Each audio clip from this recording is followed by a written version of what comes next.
So I've broken up the picture plane into 3 areas: foreground, middle ground, background. And I'm drawing with a pencil so that I can freely draw and not worry about mistakes. I can always erase everything that I don't like. I have this sped up pretty quick because I don't want to bore you with this, but I just want to show you my technique, how I approached it. Now I'm taking what was called a waterproof pen, because I am going to do this with watercolor. We are using watercolor paper, a little different than, it's a little thicker than the paper that's in our journals, so it can handle a wash of paint much better. So I'm outlining it with the pen, as you can see, and now I'm going to take an eraser and I'm going to erase all those lines of pencil lines. Once the watercolor goes over pencil, you can't lift it up, so you got to do your erasing beforehand. Notice I'm wetting the area, the bottom layer where I want to put the paint. The reason that I wet only that area is because the water acts as it has a viscous quality. It stays right only in the place where you put the water. Now, of course, I could lift this up and bang it and get it to dribble, but for right now, I just want it in that space. And you can see I'm playing around with different colors. I'm adding to the wet, and this is an opportunity to just play with watercolor and see what it does for you. Watercolor is such a fun medium. I love it. Now, one of the things that I wanted to show you with this video is not only the different sort of effects you can play with this. You've probably played with watercolor before. You see I'm taking a little towel right now and I'm lifting up some of the moisture. So you know, sky's the limit. You can do whatever you like. Just kind of finely going into those little edges. Now I'm going to put in some texture, and I like circles, but it could be lines. You don't even have to do anything. This is what I've chosen to do, and I'm again using this so-called waterproof pen. It tells me on the pen, it says it's waterproof, but you'll see later, you'll see that it actually isn't, which is okay for me. I mean, in the end, it worked out all right. But if you don't know if your pen is waterproof and you care if it runs, then you need to test it somewhere else before you use it on your painting, on your final watercolor paper. Yeah, so I just kind of cut out all. It took me about 30 minutes maybe to do the whole all the circles. But I liked the texture. I like playing around with texture. I think it adds interest. It makes it more exciting to look at as a viewer. And hopefully you'll see that the thing about watercolor that is so cool is that you can just keep adding layers and layers. I mean, you could work on one watercolor painting forever because of all the different layers that you can get. Now, of course, you could do that with any paint. But so I'm adding more interest with the different trees, and you don't have to do this. This is just what I did. So I'm trying to give each one a different sort of feeling. And you'll see later when I get into the painting part, I want to augment or highlight the visual illusions, the change of illusion that happens when we add color, and when you add different variations of shading.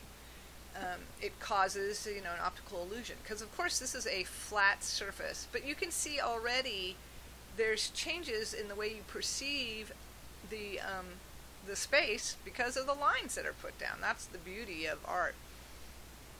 Something I just really quickly I can tell you about art theory or create the rules of elements of art.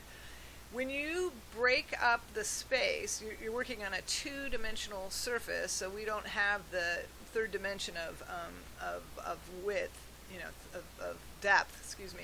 And so we have to, we recognize in our Western culture, we recognize that everything that's closer to the bottom is closer to us, and that which is farther away is farther. And, it's called perspective. And there's, again, different cultures deal with perspectives differently.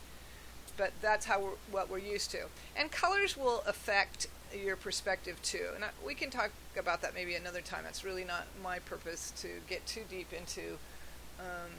We're not going to go too much into art principles and elements. Okay, so now I'm making these little teardrop shapes. They remind me of pears. Okay, and I'm also going to fill in uh, I want to say stem, but the trunk of the little trees. And I tried to change them, each one a little different. So I've sped this up quite a bit to show you just the process. Now, how many dots, how many stripes, how many different ways are there to make dots, stripes, lines? It could be any geometric, anything you want. It could be anything you want. So the sky's the limit. Alright, and then I'm going back into the spaces, to make sure it's, I'm happy with it. Okay, so now I'm putting water into my second area. The bottom part is dry. I'm going to put the water down on my second area. You can see that there's bleed from the pen that I had used. The pen that told me that it was waterproof, but it isn't. Anyway, it's okay. It adds a little extra value changes. And now I'm playing again with more colors, playing with the different values of blue. You can create your own values by adding different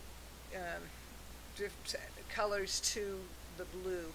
So you can see I'm trying to clean up my little, where I went over the line with my towel, but it didn't work too well. I made sure that the second part was dry before I start adding more water to my top layer, the background.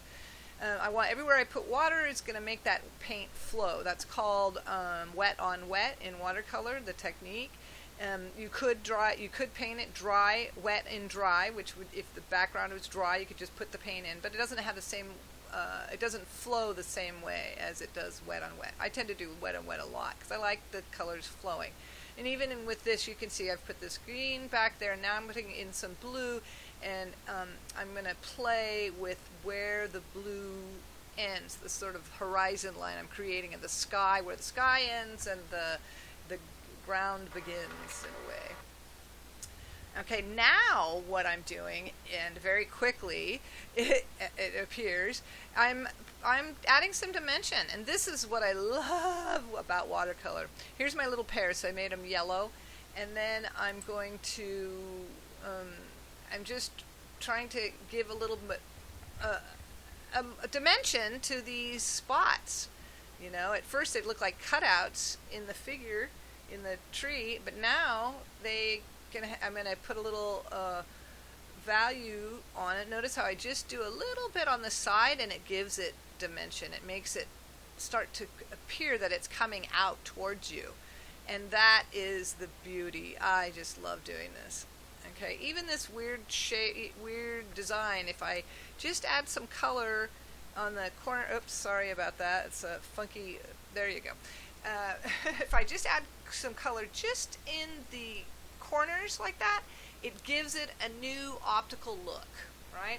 So here I'm playing around with just trying to make these pears even more dimensional. I go in, I wipe it off, I put more, it's back and forth, back and forth. It's up to you how much you like to play with that. But to me, this is what makes watercolor so desirable. Nobody ever taught me that when I was a little kid, about how, if you just take your time a little bit, you can really get some great dimension. And then I went ahead and I did it on all of these stones. Now, of course, this takes time, or they look like stones to me. But I didn't bore you with that whole thing. I'm finished coming up to the end of this. I put a frame around it, and we're almost done. All right, I hope you enjoy this. I had fun making it.